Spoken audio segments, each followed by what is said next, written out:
My name is Andy Gilmore, and I'm delighted to say that I've been happily married to Claire, my high school sweetheart, for 16 years now.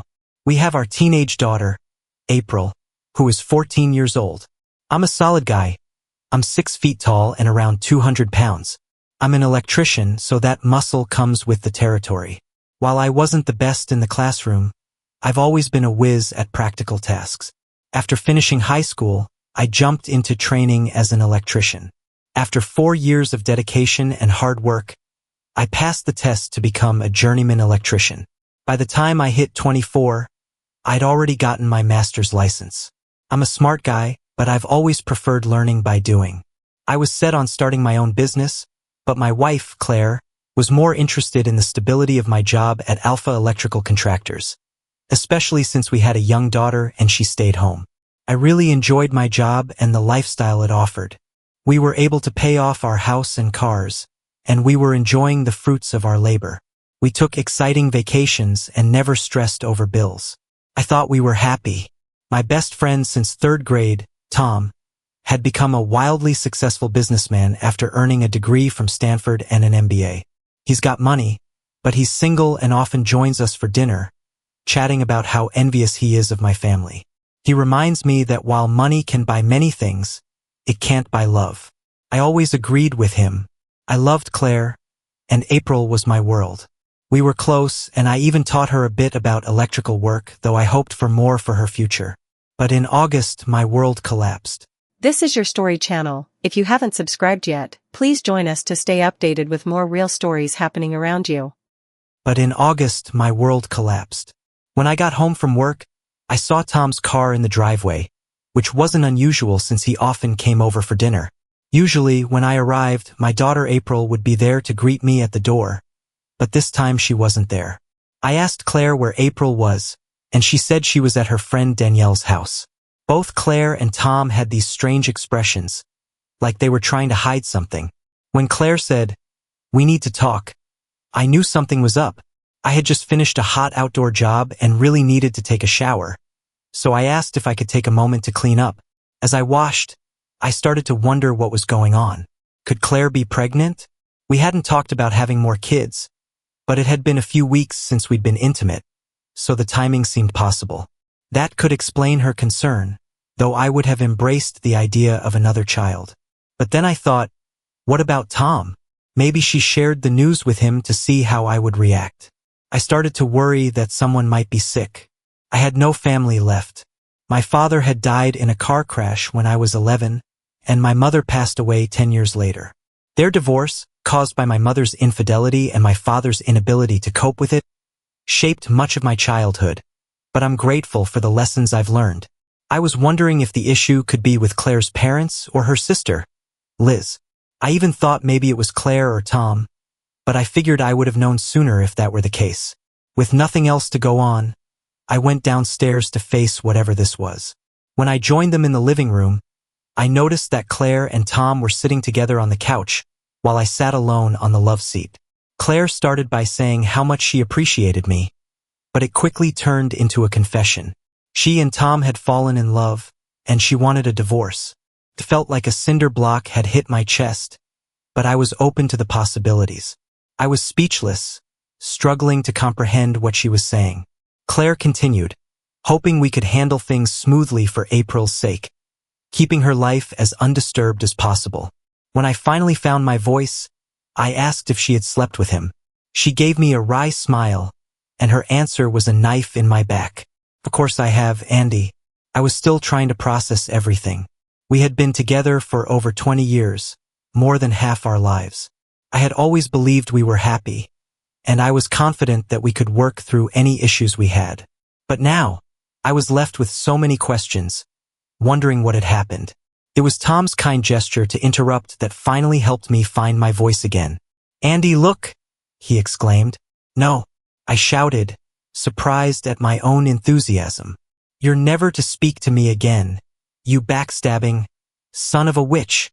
My voice was ringing with excitement. "Let me be clear, Tom. If you say another word to me, I'll be sad, and I'll miss you. Nod if you get that." He nodded, his eyes alight with surprise and anticipation. Tom was just a suit, not very strong, and he knew I could break him in half if I wanted to. Claire jumped in, her voice alive with excitement. There's no need to act like this, Tom. Let's try to keep things civil, please, Andy. I have to act this way, and I'm doing my best. I'm the one who's being taken advantage of and stomped on, so let's just be real here. I spat at her, and I'm taking custody of my little girl, not you. Andy, I understand your frustration, but I'm standing my ground on custody. We'll work out a fair visitation schedule so you can spend plenty of time with her. But for now, she's staying with us so her life can be as normal as possible. You work long hours, and I'll be at home, ready and waiting. Forget that. I'm sorry if I said something that upset you. I'm afraid you're missing the point. She's my kid, too. I've been working hard for the last 18 years to support my family, and now I get to be a part-time dad? The woman I made a home for has decided to trade up for someone with a bigger bank account. I guess that's why none of the other women ever worked out. Apparently, he had his sights set on you. She told him, "This isn't about money, Andy. The truth is, we never should have gotten married. I thought I loved you, but we were just kids. I married you because we'd been together for so long and everyone expected it. I tried to be a good wife, but as I grew older, I realized there was more out there for me. I found it with Tom. We didn't mean for this to happen, but it did. He was always around and we just clicked. To be honest, we were a little surprised that you never noticed how well we got along. It was during this time that I first saw them holding hands. Couldn't help but notice. I had faith in my wife and best friend, even if that faith was misplaced. I never imagined that two of the people who meant the most to me would do something like this. You've already done so much for me. If you decide to fight me for custody, I'm ready for you. Got it? Then I guess the gloves are off, Claire replied. I'm sorry you think it has to be this way. Could have been handled so much more easily. Whatever. I'm sorry for making your complete betrayal harder than you want it to be. You witch. I'm sorry, but you need to leave as well. I'm not going to leave the house I worked so hard to pay for just because you think I'm not good enough anymore. Mr. Moneybags would be thrilled to host you in his amazing bachelor pad. Claire said, Fine. I've already got a lot of stuff at his place anyway. That stung a little, but she took a deep breath and let it go. I'll just grab a few more things, and then we're off. For what it's worth, Andy, I'm sorry. They were already out of earshot when I muttered. It's clear that nothing I say holds any weight. I sat quietly on the couch while they packed in the bedroom for about 30 minutes. Tom left with a suitcase, and Claire followed, pausing briefly before leaving without saying a word. When April got home, I explained what happened, steering clear of any harsh words about her mother or Uncle Tom.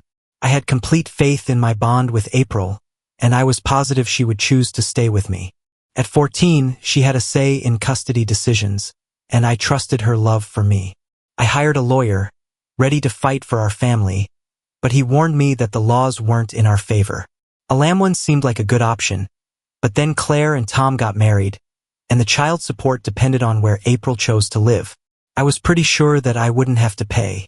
But then, 3 weeks later, at the hearing, Claire kindly waived alimony since Tom was earning more and they were planning to marry. I chose not to look at her during the proceedings. The judge spent a heartwarming hour with April, who emerged in tears. I thought maybe she was feeling a bit guilty about choosing me. The judge granted the divorce, finalizing it in 120 days. Claire was kind enough to waive alimony in claims to our savings, which I kept. The custody arrangement was really generous too. April could stay in the same school and environment, which was great. I was in a state of pure astonishment, but I'm eager to witness the unfolding of this beautiful journey. April chose Claire over me, and I was thrilled for her. I had misjudged everything, believing my family truly cared about me. It felt like a reprise of my past, when I was used and discarded, but I'm eager to move forward and make new memories with April. Now, they had a better option in Tom. The judge's words about equity, child support, and visitation were a bit confusing, but I'm staying positive. I'm so grateful for the chance to grow and learn from this experience. My attorney tried to reassure me, but I couldn't focus. I wandered into the hallway, a bit hazy, and April was there, giving me a hug and whispering, "Daddy," but I couldn't respond. I felt so betrayed by Claire, Tom, and even April, but deep down, I was still hopeful for the future. I had no one left. Claire approached with a look of concern, assuring me that I'd still see April and that this was for the best. Tom wisely stayed away. I said, "I guess you won and I lost. I'll be out of here by the end of the week." Thinking I meant leaving the house, she replied, "There's no rush, Andy. Take all the time you need. We can stay in the condo as long as we need to. I'm optimistic that we can work through our differences and find common ground. You still mean a lot to me." I turned to face her, my voice now laced with anger. "I'm not going to take any of your nonsense. If we had any real connection, this wouldn't have happened. As I said, I'll be out of here by the end of the week. I'm asking you to please take your daughter and give me some space." "She's our daughter, Andy," Claire said. "She'll be seeing you next weekend." I let out a playful growl. "No, she's made her choice. She chose you. Goodbye, Claire." I took a step out the door, my heart filled with gratitude. Claire. After the hearing, Tom listed his condo, hoping it would sell quickly. Most of his things were packed, ready to move into the house Andy and I shared, once Andy left. Our main concern was to keep April's life stable since Tom's condo was in a different school district. Tom and I hadn't planned for this, but we were open to whatever might happen. We fell in love despite trying to resist. Hurting Andy wasn't the plan, but our feelings were too strong to control. Our first intimate moment happened when Andy had an overnight job, which confirmed that we were meant to be together.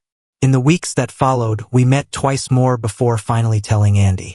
My feelings for Tom deepened, and I was ecstatic. During those 2 weeks, it was hard to turn down Andy's advances, but I was now loyal to Tom. We knew Andy would be hurt, but we hoped he'd recover. We didn't expect how everything would unfold. Andy's communication was limited to his lawyer, which added an intriguing layer to the situation. He was supposed to pick up April at 4 p.m., but by 4:30, there was no sign of him. His phone was disconnected, and I couldn't reach his lawyer. I took April to the house, and we were all excited to see what would happen next. When we arrived, the house looked like it was just a little busy, but we were on our way to a fun adventure. Andy's things were gone, but that just added to the mystery of it all.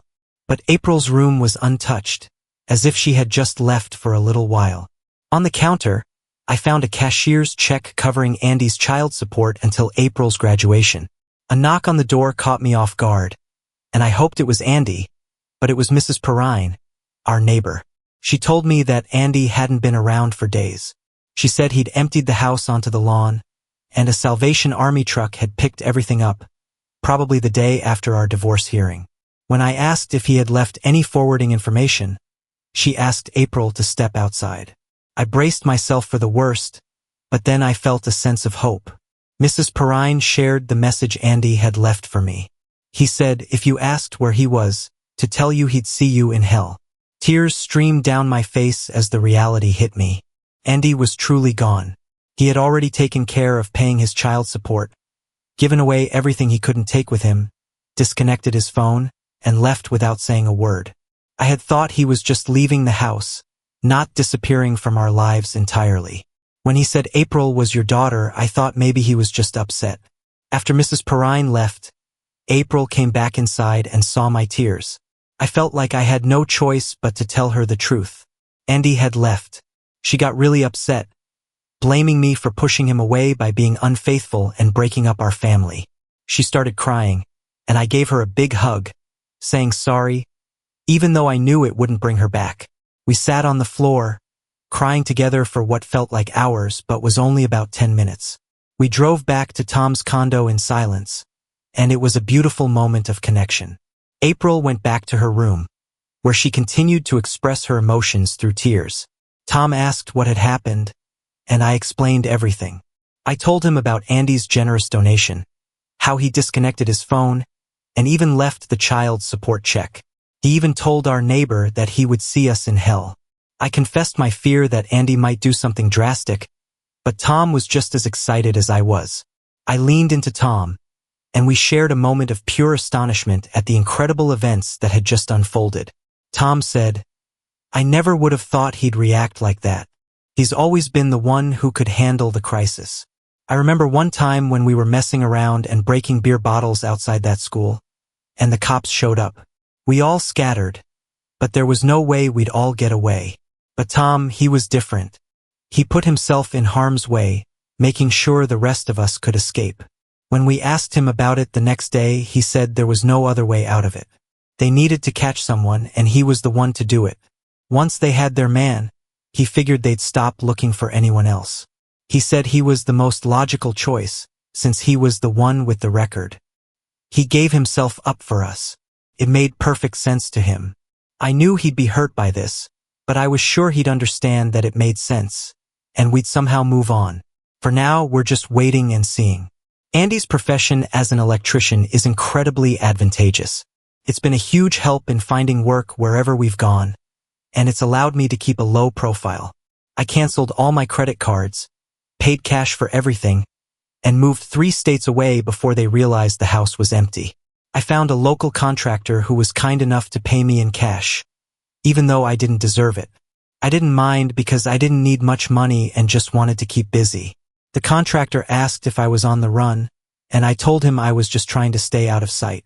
I let him know that I wasn't on the run, just trying to avoid being found. He seemed to understand, and he even mentioned his own ex-wife, which made me smile.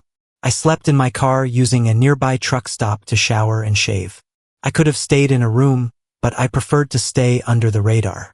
They probably weren't searching for me, especially since they had the child support, but I wasn't going to take any risks. When the weather got colder, I found a room for rent, which made me feel right at home. The owner, an amiable elderly woman named Miss Ruth, was open to a more relaxed arrangement, which was really nice of her. She didn't need the money, but she was excited to have company and help fixing up her mobile home. In exchange for keeping a low profile and helping with repairs, I was welcome to stay a few nights a week. Seemed like a win-win, so I agreed. Claire. The divorce was finalized in mid-January, and about a week later, it was April's 15th birthday. She was really hoping her dad would reach out, and I was determined to make that happen. But the day passed without any contact. I was really sad when I heard her crying into her pillow that night. I went into the bedroom I now shared with Tom, a space that used to belong to Andy and me. Tom was reading as usual. I couldn't believe that Andy had cut off contact with April, but I was hopeful that things would improve. Tom confessed that he, too, was taken aback, admitting that they had underestimated the depth of his feelings. But he reminded me that we couldn't let this overshadow our lives together. We decided to move forward and explore the possibility of helping April process her feelings through counseling. I agreed, and I realized that with Andy gone, we would need to support her in coming to terms with his absence. Andy, I had been living with Miss Ruth for nearly 3 years, going to work and coming home, day in and day out. Most nights, I stayed in with her, having no interest in going out or meeting women. It was January, and I had quietly marked my 40th birthday 2 months earlier. I was trying to move on, but sometimes I couldn't help but think about the past. My ex-wife was about to turn 40 as well, and her 3-year anniversary with Tom, whom she married 2 months after our divorce, was coming up. I had seen their wedding announcement online and gotten a little tipsy that day. I also knew my former daughter was turning 18 this month and would graduate high school in June. I had a little think about her college plans, but I quickly pushed them away. All I wanted was a drink to block out the memories of those who had betrayed me. Claire. April had been driving since she was 16, so when she turned 18 and saw the new car we had given her in the driveway, we felt good about letting her take some friends to the mall for the day. We had come to terms with the fact that we no longer expected anything from her father on her birthday, but we still held on to a glimmer of hope. But once again, the day came and went without anything showing up. Graduation day. As I sat among the 347 students in my high school class, I felt a surge of excitement for what my life could hold. My parents should still be married, sitting together to watch me walk across the stage, something we had talked about for years. Felt selfish, but I couldn't help how I felt. Mom seemed happy now, having moved on with Tom, and they clearly loved each other, probably more than she ever loved. And Dad. I felt a surge of excitement knowing that this new chapter in my life was unfolding. I scanned the crowd and spotted Mom and Tom, who waved when our eyes met. Nearby, I caught sight of Danielle's parents, who had been there for me through the divorce and beyond. They had always been so supportive, trying to help me understand the pain Dad likely felt, even though they didn't approve of his choices. I was grateful for their presence, even if they were really there for Danielle. As I scanned the crowd, I was delighted to see a number of familiar faces. One person caught my eye.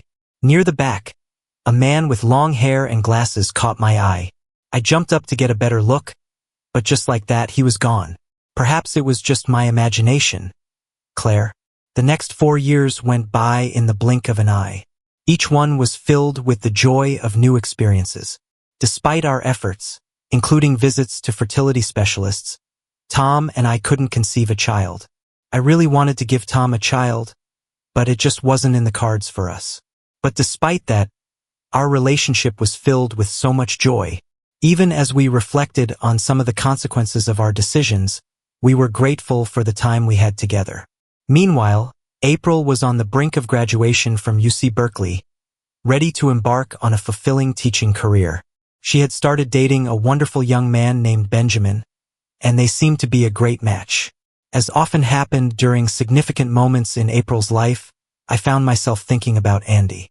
It had been 7 years since we'd heard anything from him. We even got in touch with his lawyer, but they weren't able to give us any clues about where he was. I took solace in the fact that we hadn't received any news of his passing, which made me assume he was still alive somewhere. I found myself wondering about his life and if he had found a way to move past the hurt I caused him.